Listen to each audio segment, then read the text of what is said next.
So firstly, welcome to the performance and capacity stream for this virtual conference. We've got 15, I think, well, 13 very good presentations and 2 from me. Actually, I hope you'll enjoy mine as well. Piara and Nathan will at various times be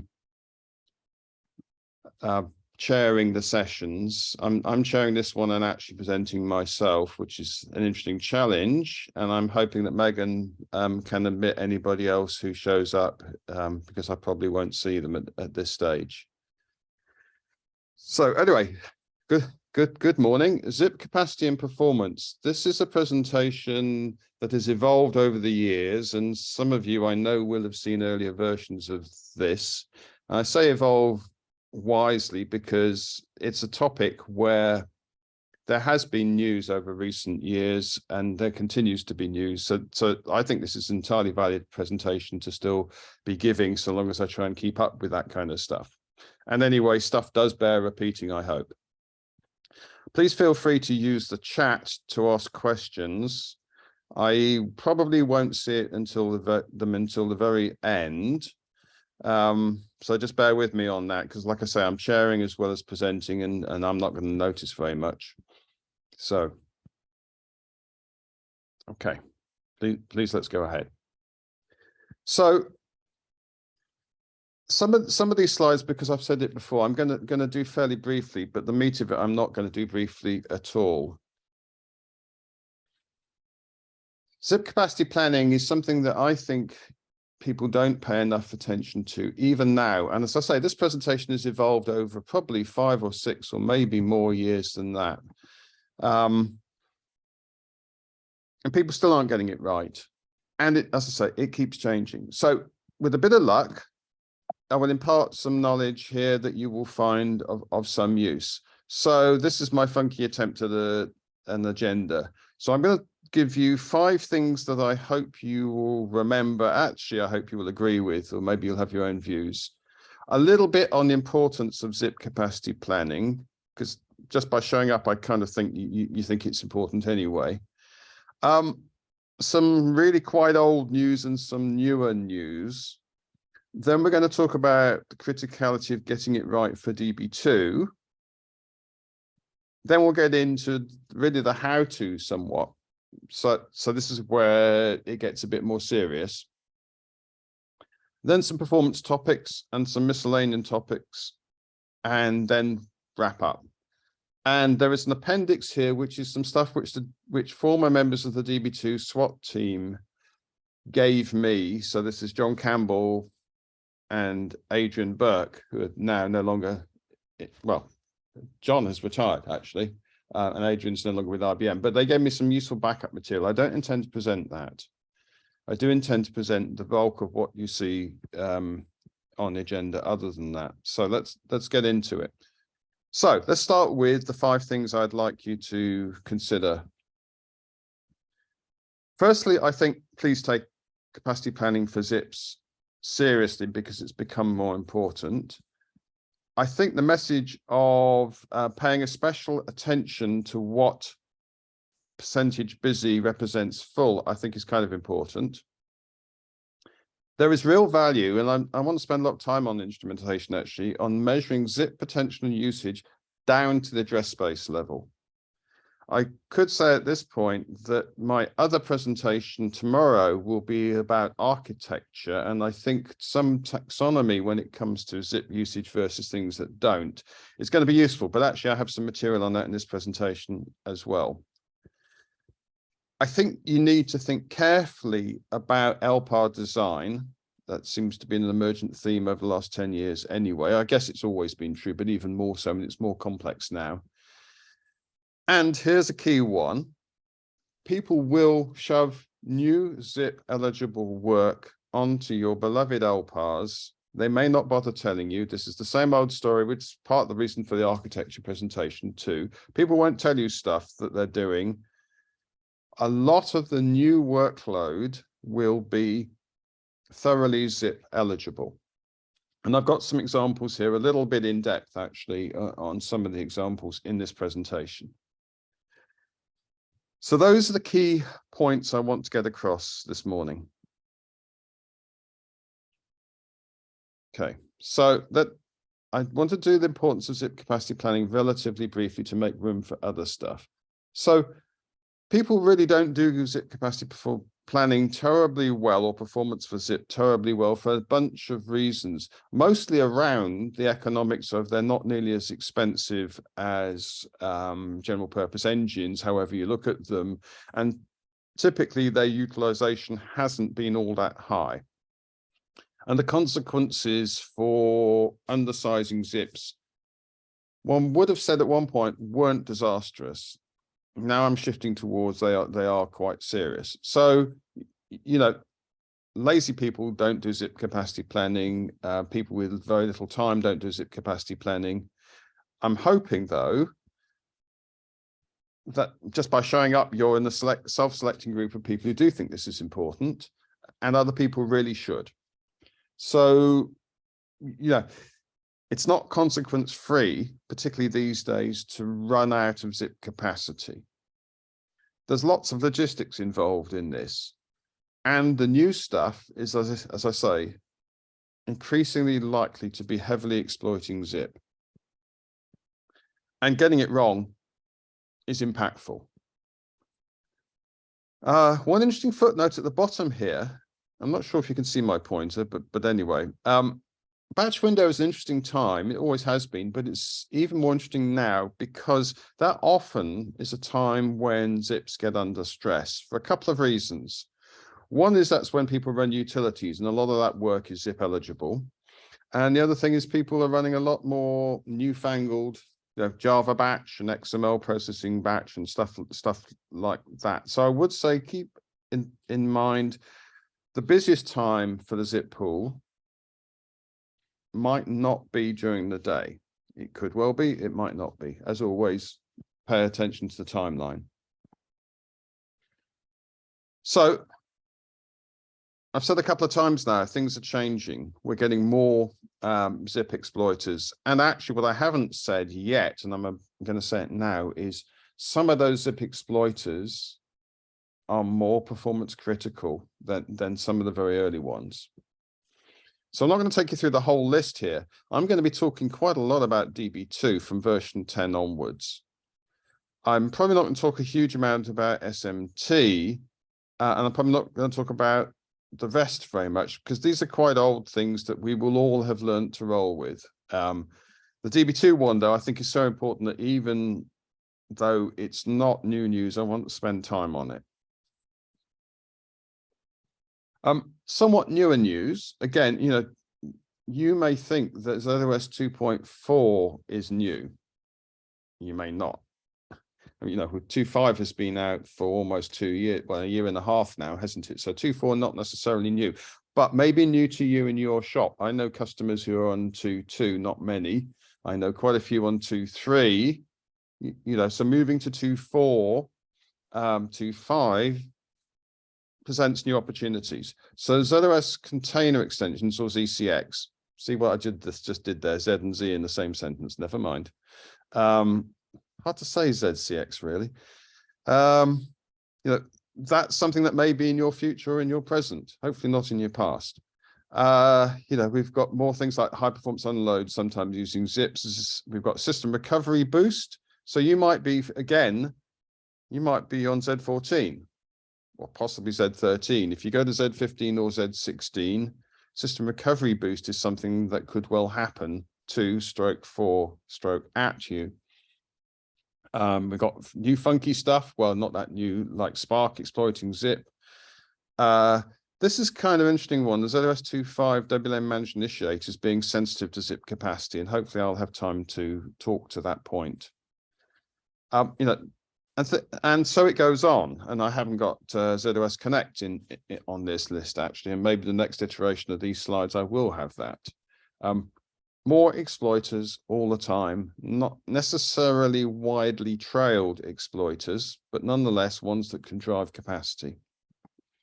And we'll talk about how to see what is actually running zIIP eligible and taxonomy in the presentation. But let's talk about DB2 first. So this is old news, but it's important news. So what's old but not but important news? It's commentary, I suppose. With DB2 version 10, deferred write and prefetch engines became zip eligible, and they are a substantial portion of the DBM1 address space's CPU. They're 100% zip eligible, actually. They have very stringent performance requirements, so they really must not be delayed, and they can't even be delayed to the point where you see the work crossing over onto general purpose engines. What tends to happen, in short, is if you run out of zip capacity, you're going to run out eventually of prefetch and deferred write engines, which are really SRBs, client SRBs, if that's meaningful to you, client enclave SRBs, in fact. And then nasty things happen, like we fall back to synchronous IO when we'd been expecting to do prefetch, likewise with the writes. So with version 10, the game changed. And we really especially must protect DB2 engines access to zip. GCP CPU as well, but especially to zip. This is 10 onwards, I will say. In fact, yesterday I was looking at somebody's WLM service definition across a bunch of systems in one plex, and half the systems only really have DB2 engine as the zip exploiter, and the other half have other things which are rather less performance stringent. It's interesting trying to analyze a situation like that when you know jolly well that you have to protect the only user of zip in some systems, but you can let other systems, other exploiters go to the wall a little bit. So this is a key one, protecting DB2 engine. So the blue here is really the key point here. Treat DBM1 as a key address space and protect its access to CPU. And you're probably saying to yourselves, I'll come back to this, I think, what about other address spaces in DB2 engine? Well, in version 11, the master address space becomes performance stringent. And at this point, even though the dist address space work that's zip eligible isn't the dist address space SRBs themselves, you might as well and probably should put dist in the same, let's call it STC DB2 or STC high service class with the same performance stringency as DBM1 and master. And 11, the reason why I got to this slide was because the master address space makes log write and log read zip eligible, which again is a performance critical thing. You don't want essentially to run into a situation where logging can't keep up. So just think of DB2 engine address spaces, DBM1, master, and zip as performance stringent on every axis, but particularly for the purposes of this discussion, protecting their access to zip. I'm going to see if I can actually go backwards. I'm not sure if I can. Yes, I can. Right. So I skipped over this one because the flow of this is different from how I presented this a little bit before. This is a standard way of graphing that I think you will find useful for any service class involving velocity. So here we have a service class called STC high. Footnote, this high priority STCs is not something I typed in. It is literally in the RMF SMF 72 subtype 3 record. And I've had fun in the past with the rubbish that people type in here, right?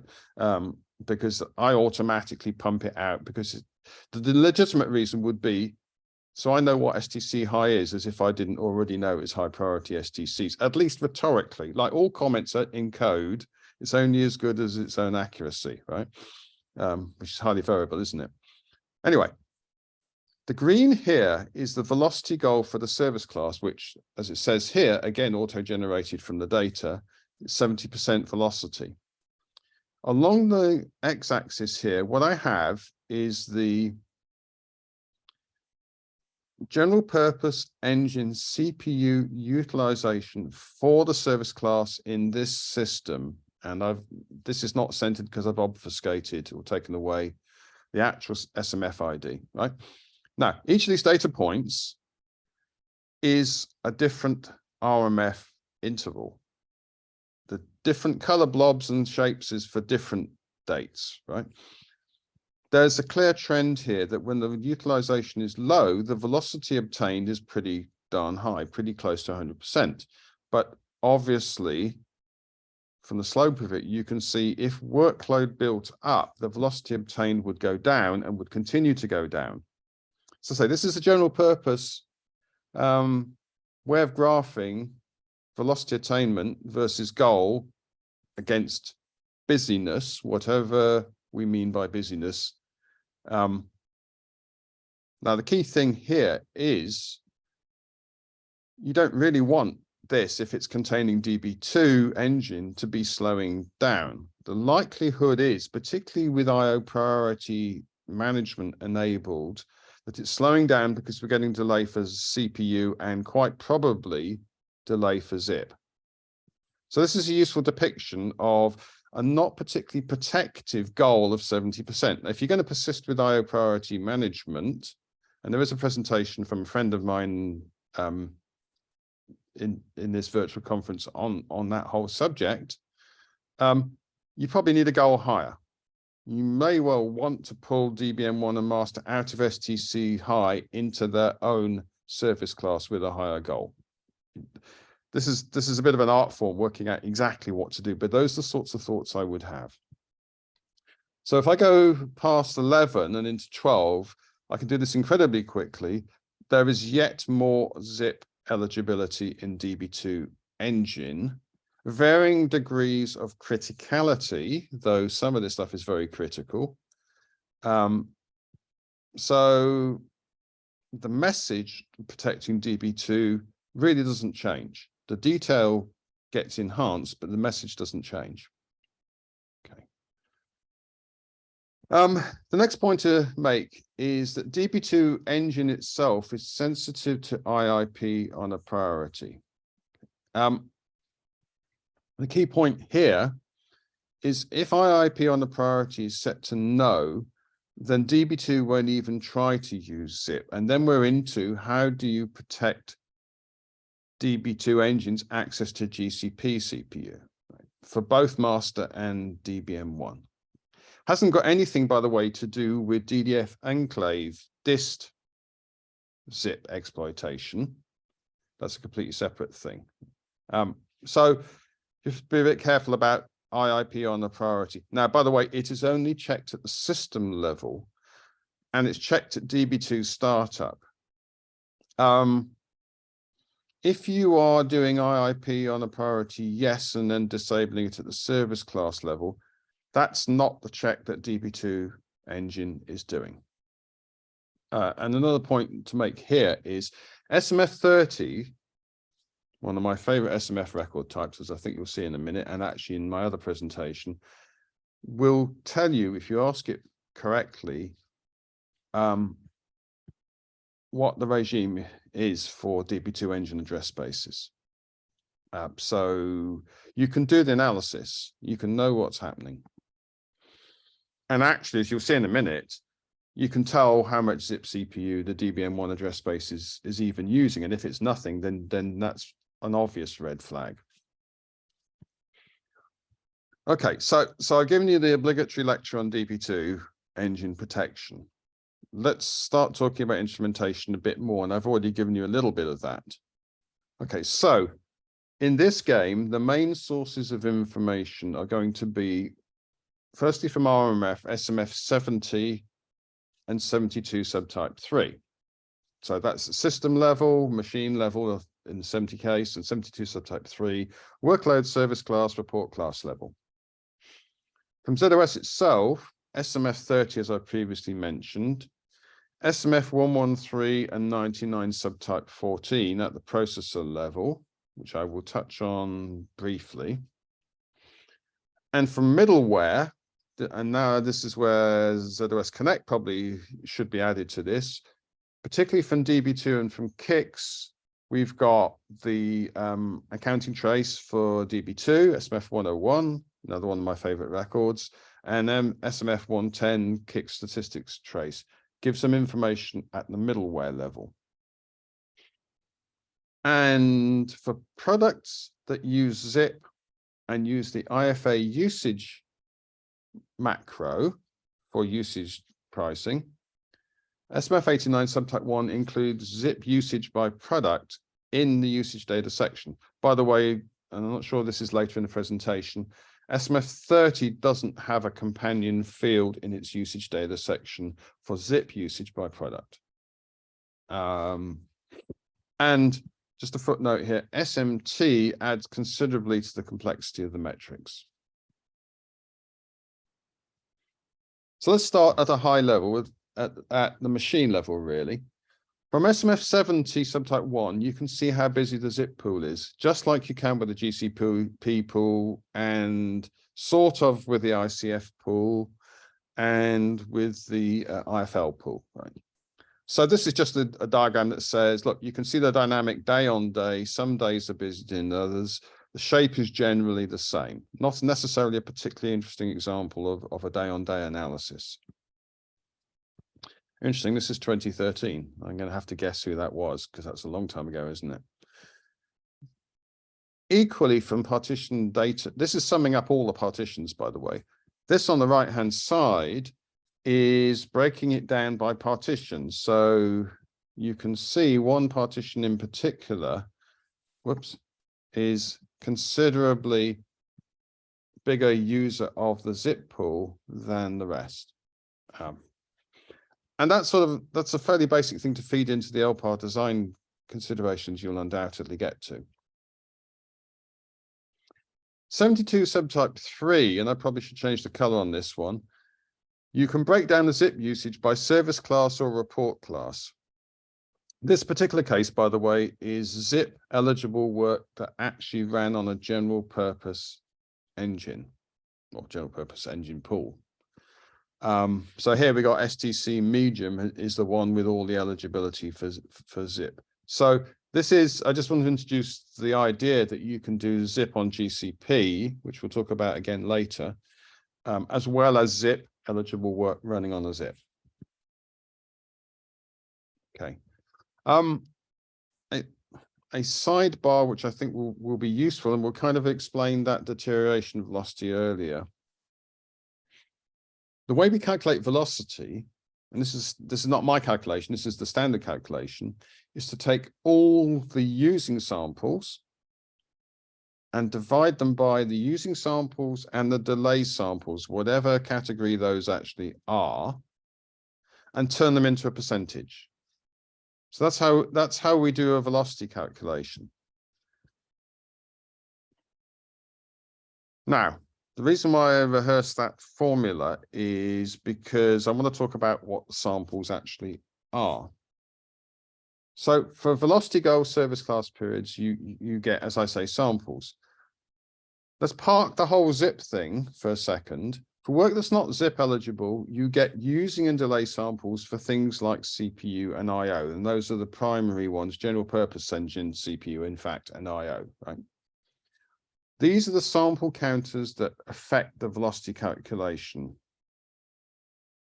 I will at this point say if you turned off IO priority management, IO won't be in the using and delay samples calculated to drive the velocity calculation. However, one thing we do is we do the alternate calculation, turning off IO samples or turning them on depending on what the system under study is not doing.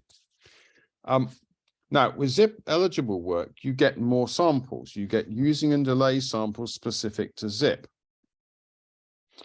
That could be, and the next slide I think is a fairly poor example of this, to be quite frank, could be useful to correlate delay for zip with percent of zip eligible work that's ending up on a general purpose engine.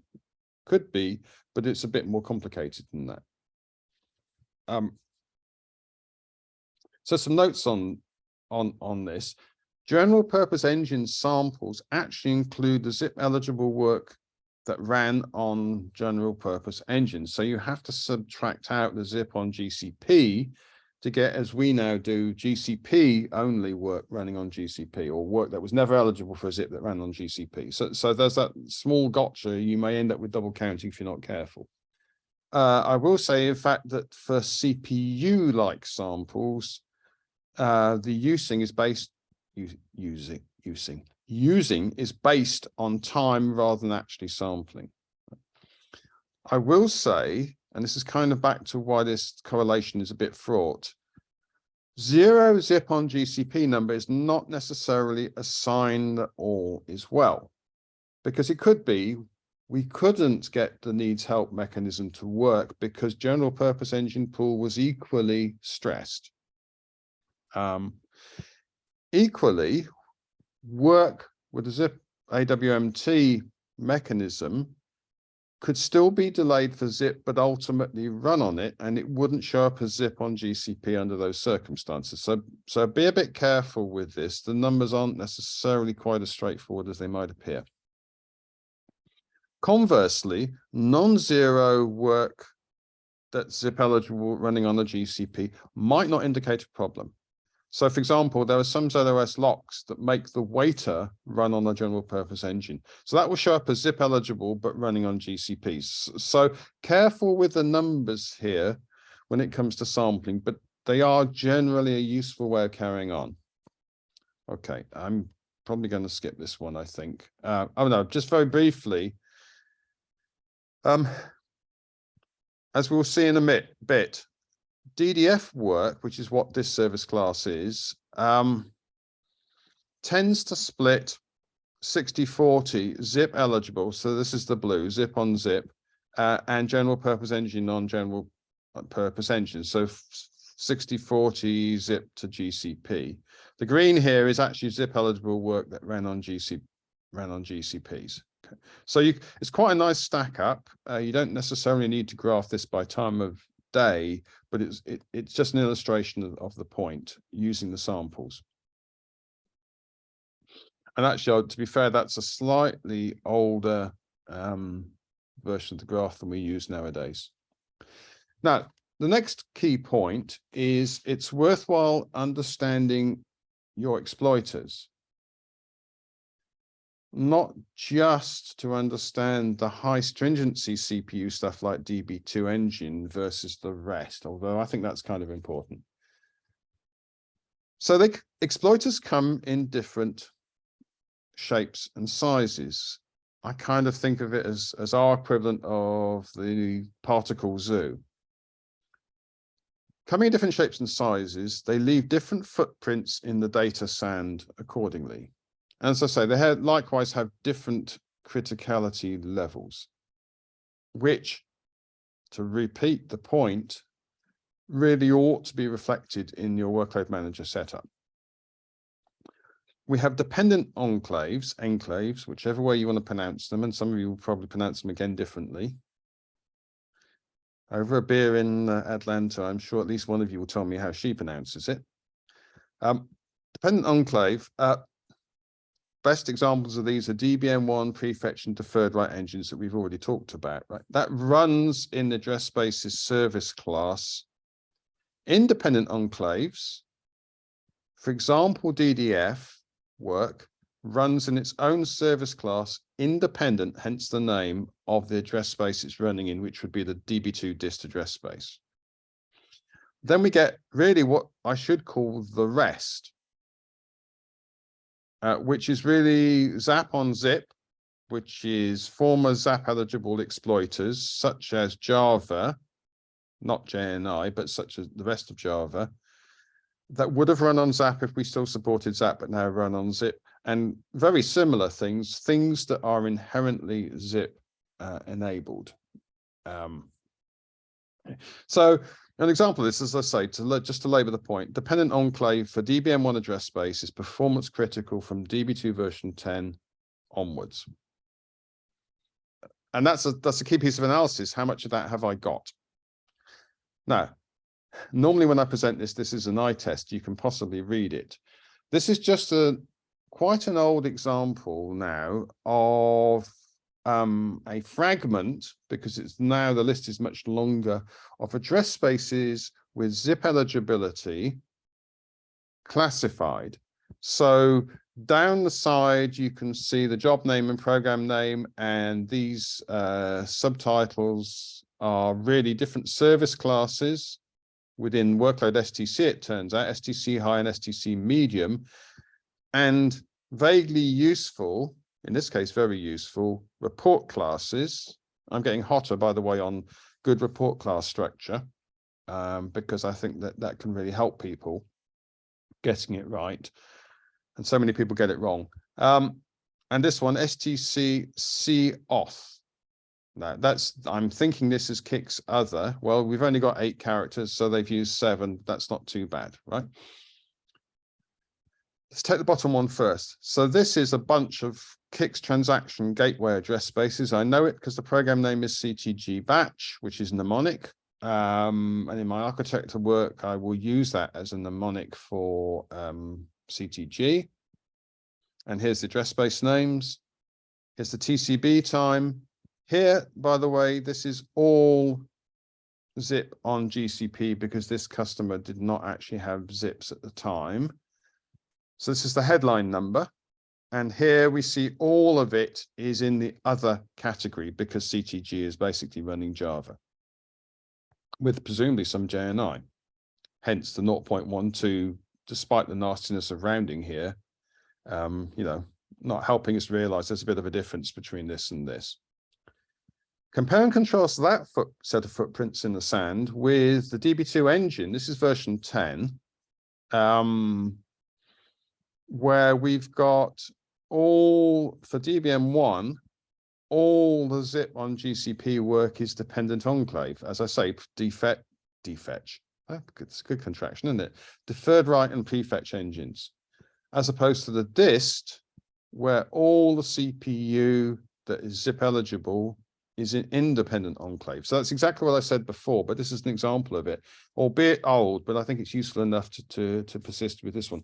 You can very readily do this analysis however you crunch your SMF30s. And as I say, we've got a bit more granularity here than just using the report class, because in one case, DBM1 is using dependent enclaves and the dist address space is using independent enclaves. And guess what? I would expect master would show up here doing, again, dependent enclaves. Okay, so that's a piece of taxonomy. Another thing very briefly to mention to you is the proportion of, let's say, the DBM1 address space that is zip eligible will vary depending on what the DB2 subsystem is doing. So here, you know, we have a drop in zip usage, and we actually have a drop in zip percentage of the total CPU used by the DBM1 address space. I'm not saying this is something you should routinely plot and examine, but getting some idea of how much zip eligible work as a proportion, how it might vary by, you know, batch, which might have more prefetch and deferred write than, say, online transactions does. That's a kind of interesting thing to do. Obviously, as I've said before, as you go up through the DB2 versions, an even higher proportion is zip exploitative. And I've already mentioned the point about the amount that is zip eligible will depend on what the work profile actually is. This presentation has capacity planning in the title. I'm going to nod in the direction very briefly because there's a couple of points that are worth making about projections. So near term, if you like, zip projections. For existing workloads that don't run on a zip, the project CPU mechanism, which we've already seen in action with the zip on GCP numbers, reports how much CPU is zip eligible via RMF at the service class or report class level. Actually, we get it from type 30s as well. Now, if you were moving up from version 10, which most of you probably aren't now, I think a reasonable course estimate would be, well, the rest of the GCP CPU is going to be zip eligible. Not 100% true, but pretty close. Now, In the short term, if you have a new workload you know nothing about because it's not there and therefore you can't measure it, you'd have to use any sizing guidelines you can get. Probably in test, you all have robust test environments, don't you? Of course you don't. I know that's unrealistic for many of you. In fact, almost everybody. Be careful with the protect CPU mechanism, because there are some exploiters that I would consider adaptive. So if you have a zip, they'll use it. If you don't have a zip, they'll not try to use it. So project CPU will show you nothing for those cases, right?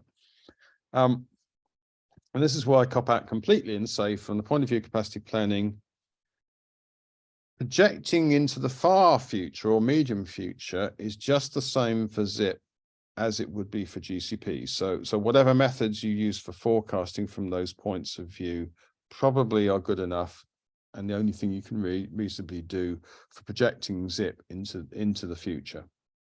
But for the near term, the rest of the slide applies. Okay, some performance things now.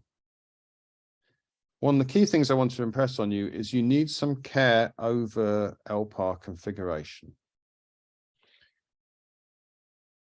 A lot of customers I work with give zIIP access to LPARs where you could say that probably wasn't a great idea, because they're they're not delighting anybody. They're diluting access to zIIP to the LPARs that really should use it. Now, you could say not enabling an LPAR to have access to zIIP is leaving money on the table. And the answer is, yes, I know. But you have to make the trade-off to understand whether that's actually what you have to do to enable within your zIIP pool other more deserving LPARs to have better access. Of course, what IBM would like you to do, of course, is to buy enough zIIP not to have to make those sorts of decisions. But pragmatically, people do have to make decisions about LPARs where, frankly, the zIIP exploitation is minute, and giving share or even logical zIIP engines to the LPAR hurts LPARs where it really should be given to.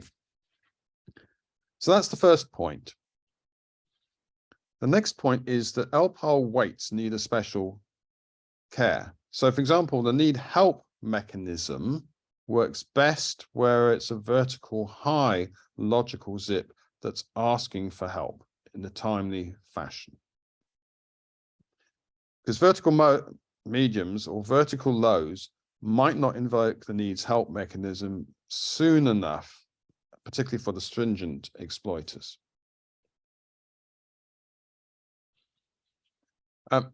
And so it gets particularly painful if you think about the case of, so if an LPAR can't have a vertical high zIIP, should it have a logical zIIP at all? And the other thing to point out here is the obvious, which is weights are a zero-sum game. If LPAR A has too high a weight, it might well prevent LPAR B from having a high enough share to do the things I've talked about so far. Another thing to think about is if you have super large LPARs, then zIIPs dispatched in another drawer are likely to affect the processor cache effectiveness, not just of the zIIPs that's dispatched in the first drawer, but also general purpose engines dispatched in the first drawer. And running on vertical mediums and vertical lows, actually this is not particularly zIIP specific because it's GCPs as well, increases the risk of dispatch on a different drawer with the cache damaging effects that can bring. So LPAR design in any case is important. And as I say, running on vertical mediums, vertical lows increases the risk of cross-draw dispatching, and obviously multi-draw LPARs do too.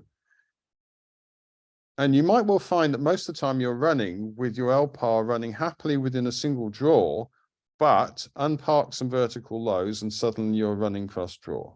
So this sort of stuff needs careful analysis and thinking about. zIIP short engine effect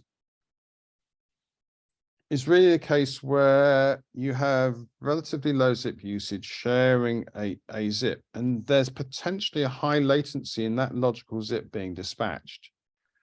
Well, really, that's most poignant when other LPARs are competing effectively for the zip. Now, hyperdispatch does its best to try and help with this sort of thing, but there's only so much it can actually do.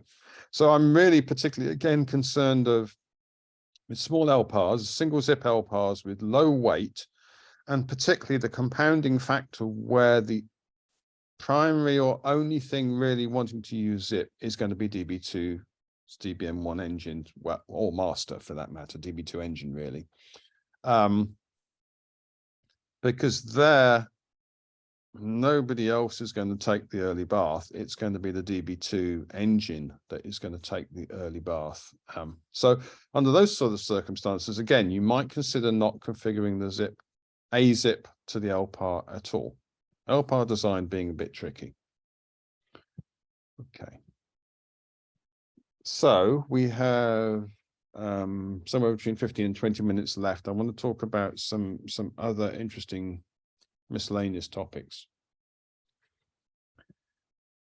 Let's talk about service class level IIP on the priority. These APARs will, almost everybody will have the fixes on for them. So the idea here is it prevents crossing over from zip to GCP for the service classes that you nominate it for, specify it for. It's designed to protect the general purpose engine pool from large zip exploiters such as Spark, which is thoroughly zip eligible. That can cause a lot of CPU, so you probably do want to protect against a burst of Spark work or similar crossing over onto general purpose engine pool. By the way, the same mechanism allows you to memory cap these address spaces. SMF30 actually has a flag for this, obviously at the address space level. You could be choosing to apply that to non-Spark work as well, but with a certain amount of caution. Maybe it's Java batch. That's another possibility. It could be a useful tool, is all I want to say on this. But just to repeat something, this does not affect DBM1 test for the ability to cross over. That's the system level variant. Okay, let's talk about ZOS container extensions, or ZCX. ZOS 2.4, Z14, or later hardware. Essentially, it allows Linux on Z containers for Z to run on ZOS. These are really Docker containers initially. This is an old statistic. I don't have a more modern one, but this is a nice enough one. You know, that there are a lot of Docker images around that could run in ZCX. It contains enough Linux and Docker infrastructure to run the containers. You can have multiple containers or application instances running in a ZCX address space. You can have multiple such address spaces per LPAR. And the point about those two is there are architectural decisions to make. So, for example, do you put a 500-pound Gorilla one in with a load of tiddlers? Do you run one application per ZCX address space? And you'll see why in a minute that might not be a splendid idea in all cases. You know, how do you mix and match these? I think is kind of important. And I think with the OpenShift, this is probably the only time I'll use that word in this presentation, possibilities, you know, this is going to become more popular. And it could happen. I'm going to say this in a way that people might find a bit insulting. It can happen to you, meaning somebody puts up a load of these address spaces and doesn't bother telling you as a performance or capacity person that they've done it. So this is one to keep an eye on and keep, again, reporting is key to everything here. They have a high level of zip eligibility, hence you'd better know if they arrive and measure their impact point. Again, you might want to limit their access to GCPs or prevent it for the zip eligible portions using IP on a priority at the service class level.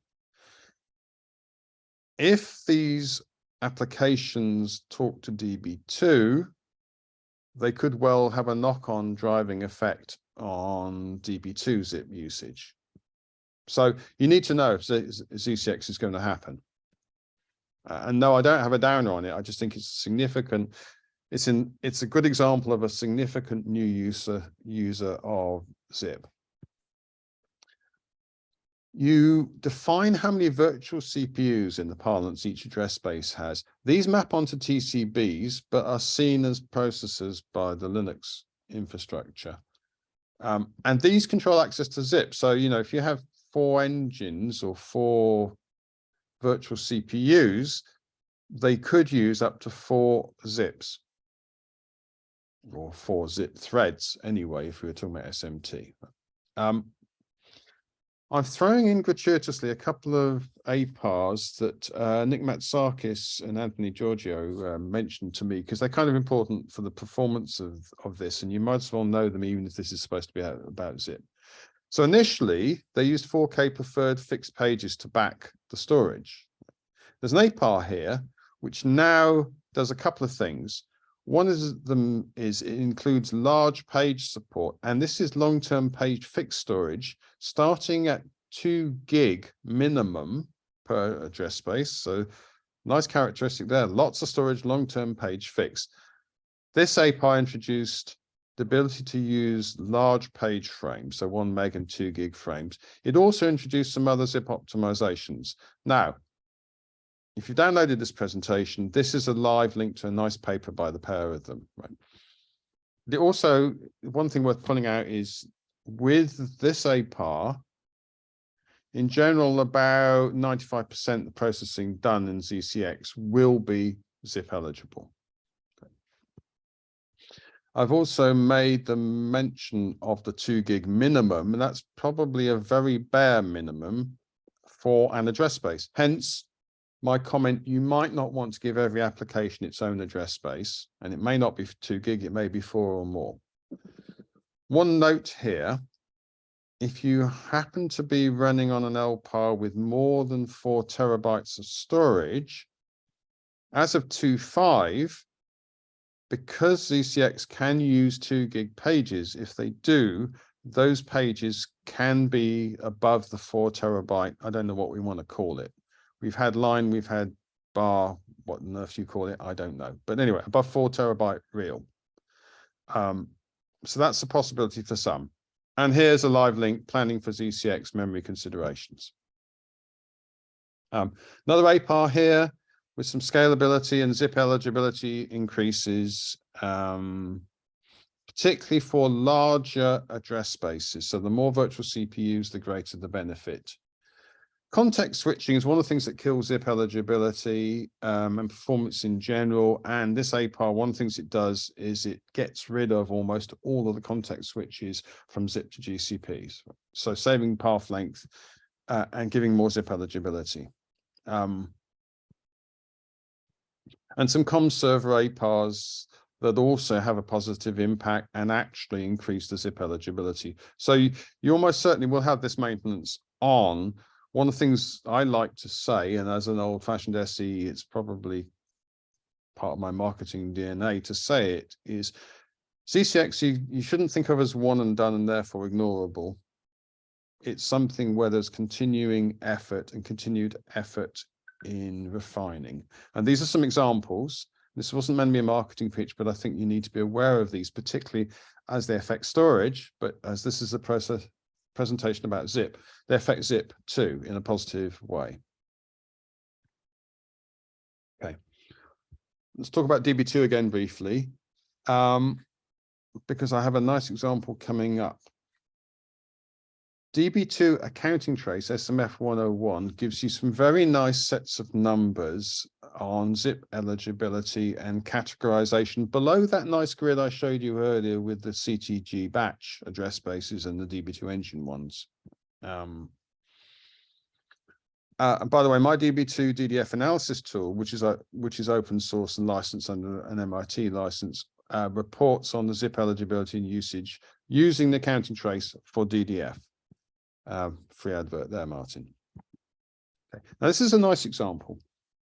Now, I mentioned earlier that you should expect most of the time, I didn't say it in quite as detailed way, DDF work to be about 60% zip eligible, 40% not. What you can do with DB2 accounting trace for DDF is actually understand why you might be getting less zip eligibility than 60%. The way you do it is you turn on package accounting, which is IFKID 239 as opposed to IFKID 3, and then you look at the individual packages. And if you do that, you get something like this. This is a real customer example. I actually remember who it was, and it was the last but one customer before COVID hit. And I know where I was when I presented this. Happy days. Along the bottom are the names and classifications of things. Obviously, I've obfuscated most of the names. The orange, almost said red, I don't know why. The orange is zip eligible. The blue is not zip eligible. So here we have an example where almost none of it is zip eligible. And this is a stored procedure.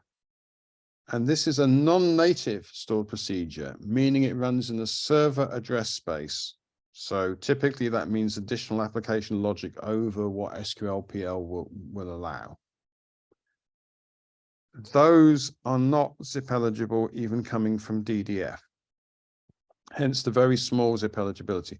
This, though, is a native stored procedure running in the DBM1 address space. And you can see it's got 60%, roughly speaking, zip eligibility versus not. I won't labor the point. This package here, by the way, is not a stored procedure at all. And there are flags for whether a package is stored procedure or not in the accounting trace at the package level. The point of labeling this is to say to you, if you're not getting 60% zip eligible for a DB2 DDF workload and you expect it, you can do the analysis to say, this is a non-native stored procedure. That's why I'm not getting the 60%. Then what you do is you say to whoever's responsible for this, I know this is unlikely, but is it possible this could be reworked as a native stored procedure? If the answer is yes, then that might, the CPU saving or the GCP CPU saving might be the impetus to go and do it. So I'm going to skip this one, I think, and this one, and this one. So I want to talk about system recovery boost and leave a little time for questions. So system recovery boost allows zips to run non-zip eligible shutdown and restart work. At least this is the initial iteration of it, during a specified boost period with no impact on IBM software cost. It also allows, if you have them, sub-capacity GCPs to run at full speed. There is a feature called SRB Upgrade, which if you sign up for it and it's money, allows deployment of extra zips. Now, one key thing is, if you're on Z15, Z15 or Z16, you may well already be doing SRB IPL boost. You might choose explicitly to disable it, but it's on by default. There are other boosts where you can optionally have the boost called recovery process boosts, and those provide short-term acceleration for specific recovery events in ZOS. Now, one key thing here, this is the reason for even including it, is during a boost period, an LPAR, maybe that should be a LPAR, I don't know, but that doesn't sound like English. An LPAR could use a lot of zip. It could use a lot of zip to the detriment of another LPAR if the other LPAR's share is not set up sufficiently to protect it. So this puts even more emphasis on getting the weights right for LPARs. Now, having said that, what I've just said could be true for any large surge in zip eligible work. So for example, utility window could knock another LPAR zip access sideways, right? But I think for system recovery boost, particularly because you may not have noticed it's on, you need to think about this. You need to think about this anyway, but that's a particular case. So some points on this. You need to assess how you choreograph shutting down and restarting an LPAR, actually an recovery process boost as well. Because exploited, and I think this is a good one, it could potentially increase the parallelism of shutdown and IPL and reduce the turnaround time. So by the way, I think it's time we had an update of the mean time to recovery red book. Pious hope that one, but maybe one day we will, because I think this is a bit of a game changer. You need in particular to assess your automation for shutting down and restarting, maybe around SRB's messages, possibly using the IAEA shutdown boost start procedure to activate shutdown boost, because shutdown boost won't happen unless you actually ask for it explicitly. Now, me being a nosy perisher, I know in the data if there have been SRB events, because most customers have got this APAR and subsequent ones on. So the RMF product section for all SMF 70X record types tells you if this LPAR has SRB happening and what kind. It doesn't distinguish, by the way, between different types of recovery process boost, but it does tell you if it's recovery process boost versus shutdown versus IPL. And actually, we will end up with a new interval when there is a start and end of a boost period. So that may do funny things to your reporting. Nicely, in SMF 70 subtype 1 partition data section, you will get an indicator if any other LPAR on the machine experienced a boost. So that might explain to you what just happened to your beloved LPAR when its access to zIIP got curtailed, for example. This is very nice, actually. All of this is very nice. Could be very slightly nicer, but it's very nice. And so part of the reason I'm telling you this is there could be a lot of zIIP, and part of this is because you can actually see in the data SRB in action. Okay. Okay, I think I'll probably skip this because I want to get to WLAN managed initiators because we're very short of time now. Prior to ZOS 2.5, WLAN managed initiator support didn't take into account zIIP capacity, whether to start initiators and where to, because that was all based on GCP capacity. Now, 2.5, it's possible to have WLAN managed initiators take into account zIIP capacity. As I said before, increasingly common to see zIIP usage spikes in the batch window. So ignoring zIIP usage is possibly not what you want to do. The recommendation from development is you have separate service classes for zIIP and GCP. I don't think that's terribly realistic. It's worth considering if you can do it, right? You know, how realistic is this? Multi-step jobs, well, some steps might be Java and some steps might be DF-SOAR. So can you really separate that job into two? Not really. You wouldn't re-architect into separate jobs to do that.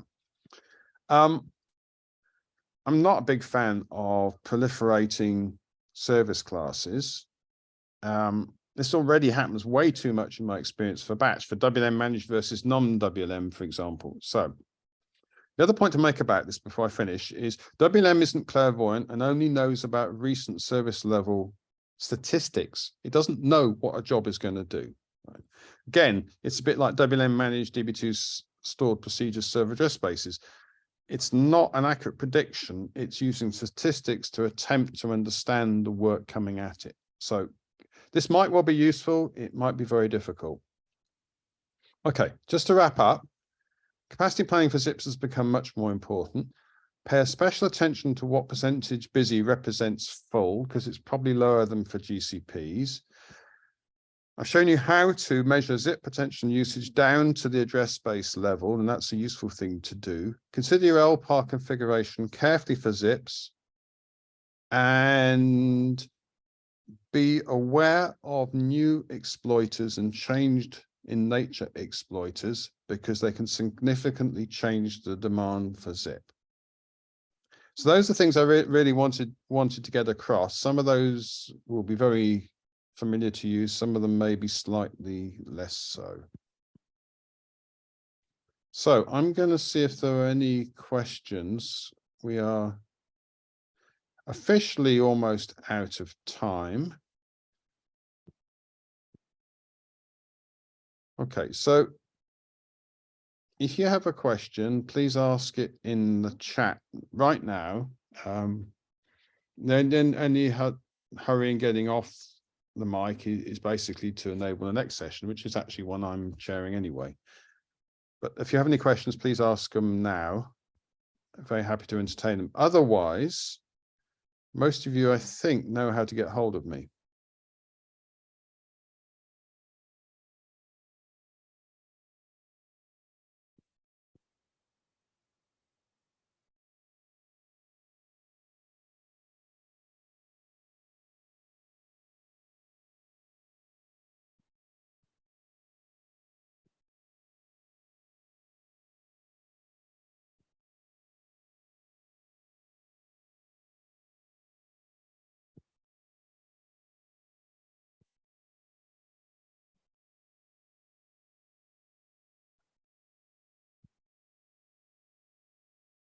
Okay, I'm going to assume there are no questions. So I will say thank you very much for your time. And it's very, very good to see so many of you show up, and particularly some old friends, not so old, they would probably say, from various parts of the world.